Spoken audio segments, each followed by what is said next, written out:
a more intense fall workout period, knowing that that's your next opponent?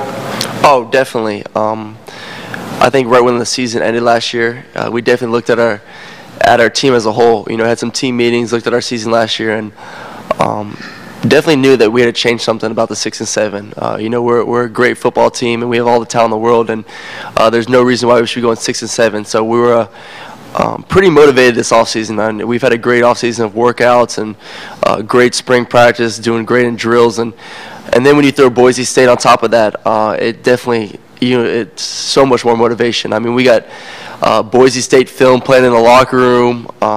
You know, when you got it's 100 degrees outside, you're doing sprints and you're about to pass out. You know, our coaches are yelling, you know, 45 days to the dome, you know, 44 days to the dome, get ready to go for Boise State. And it definitely adds some fire to the flame, and you're pumped up, you're ready to go.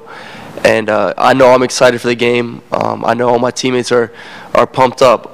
You know, I wish it was next week. I think we're ready to go. I think like I said, we've had a tremendous offseason, and I think we'll be pretty prepared for that first game in the dome. Aaron, there are those out there that feel like your head coach Mark Richt's on the hot seat. Does that put extra pressure on you guys, thinking maybe we feel like we've got to carry this and get the season off the coach and do it for him? I don't think it adds any pressure to us. I think me personally, one of the reasons why I committed to the University of Georgia is, you know, obviously it's a great program with a lot of tradition, but Coach Richt's a tremendous man. First off, man, he's a great man. He's a fabulous coach after that. But his goal is to shape us into men who can be better husbands, better wives, better businessmen, better players in the future.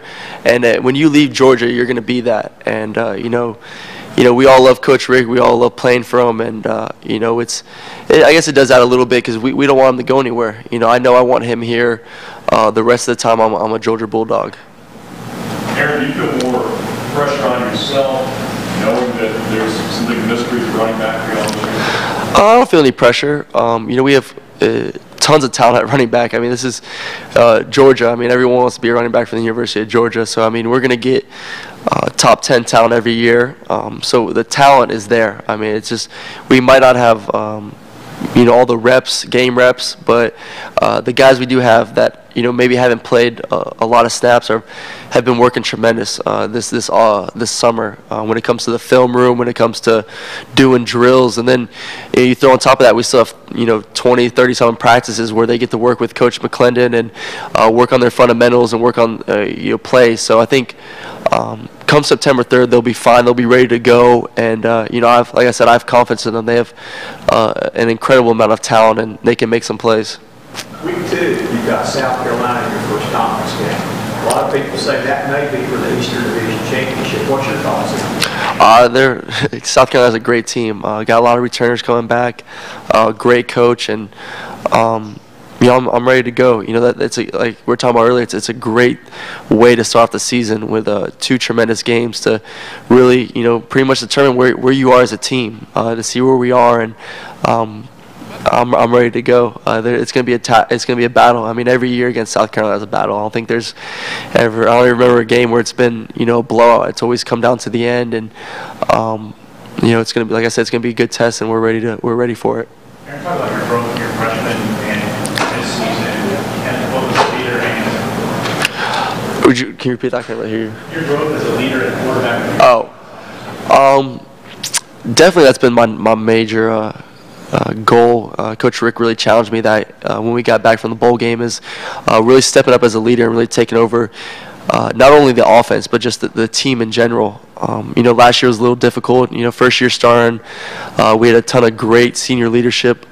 So I really, you know, was mostly focused on, you know, just improving myself as a quarterback. And this year I feel a lot more comfortable as my role as a quarterback. I feel comfortable with my knowledge of the playbook, my footwork, my knowledge of defenses, and this really lets me, allows me to work with others, to organize things, to organize when we're going to watch film as a team, when we're going to do drills, when we're going to do 7-on-7. I can do that more, and I can work with maybe guys who are they're freshmen that don't know the playbook yet, or don't know how to run routes, or guys like Richard Samuel who are moving back to running back.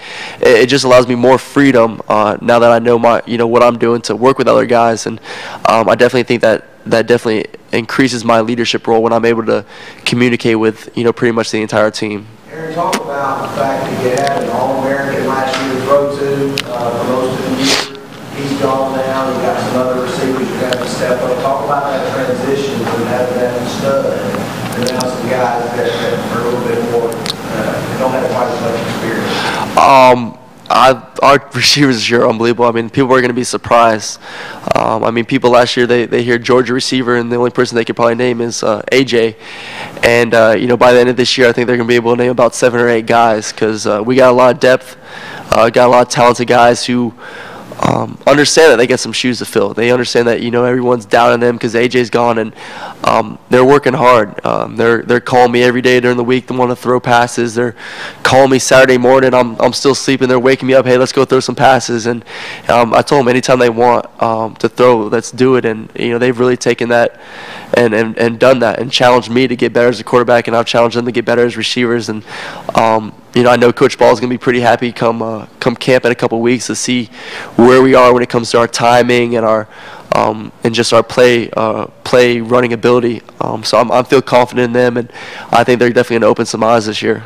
Is there one receiver this spring and this summer in your individual workouts that stood out in your mind? I can name them all. I mean, Tavares is, if I had to name a guy who's definitely stepped up as a leadership role, Tavares has done a great job with that. He's definitely the guy with probably the most experience out of all of them, the older guy, and he's had 2 tremendous years already, and he's really taken over. And when we Tuesdays and Thursdays after workouts, we'll break up into groups, we'll watch film, and then we'll go outside and do drills, and then we'll do 7-on-7. And during that film time, he'll take the receivers, and he'll pretty much be the coach. I'll take the young guys and coach them up on the plays, but he'll take the rest of the guys and run them through plays, run them through film, and things like that. So he's done a tremendous job of getting those guys on the same page and getting them ready to go for camp.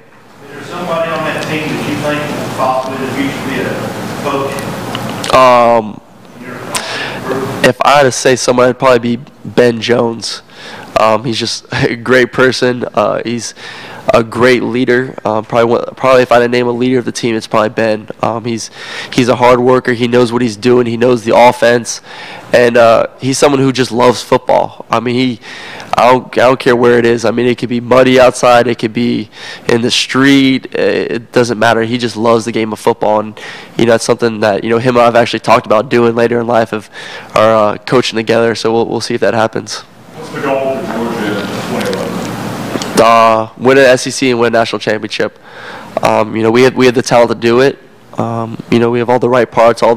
We have great coaches, and I think we can make a shot for it this year. We just got to stay focused, continue working. We've had a great offseason, like I said, and if we keep working that hard this camp and throughout the year and practice, I think it could be a great year for us. Have you officially retired from playing soccer?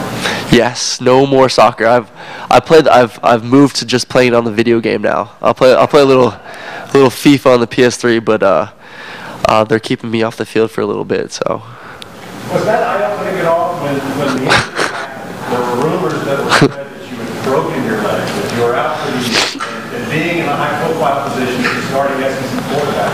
Was that an eye-opening experience to see the rumor mill swirl around you? Yeah, it got pretty crazy pretty fast. I remember I went to go get x-rays, and as soon as I get the x-ray, I look on my phone, and there's about 60 text messages about my leg being broken 2 places. I'm like, where? I was like, who started this nonsense? But it's definitely crazy how rumors can spread pretty fast. I'm just definitely happy it was nothing serious. It's just a little sprain, and Coach Bobo and Coach Richt gave me a little earful for it, but I learned my lesson, and like I said, it's not going to happen again, hopefully.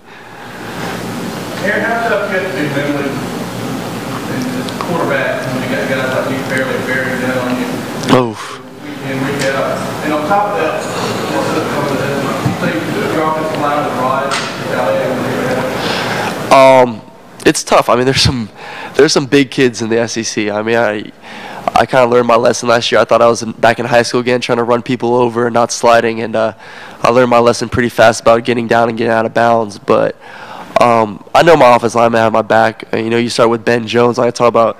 He's a tremendous guy. One of my best friends on the team, and he makes sure those guys are ready to go in the off season. He's been working with them, and I know if anything happens that they'll throw a couple punches here and there for me.